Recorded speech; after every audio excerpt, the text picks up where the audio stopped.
Hello everyone. Today I would like to show you all how to insert SIM card on iPhone 17 Pro Max.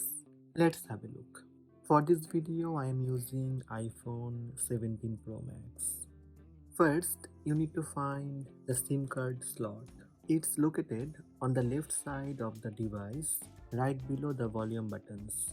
Take the SIM ejector tool or a small paperclip. You can find the SIM ejector tool in your iPhone box. Now insert the SIM ejector tool gently into the small hole next to the SIM tray. Push lightly until the SIM tray pops out. Be careful not to use excessive force. Then remove the SIM tray. Now place your SIM card into the tray.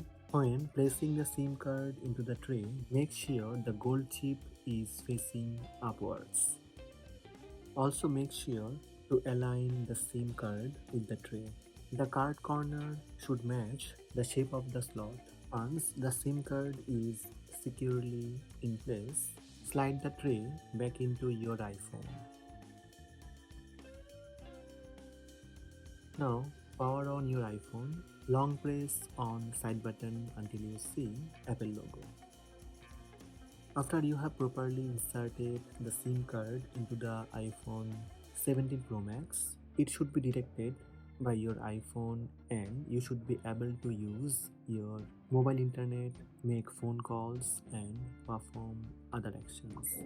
So these are the steps to insert SIM card in iPhone 17 Pro Max. Hope this video helped you. Please subscribe my channel by tap subscribe button. Also tap the bell icon to receive notifications about all new videos.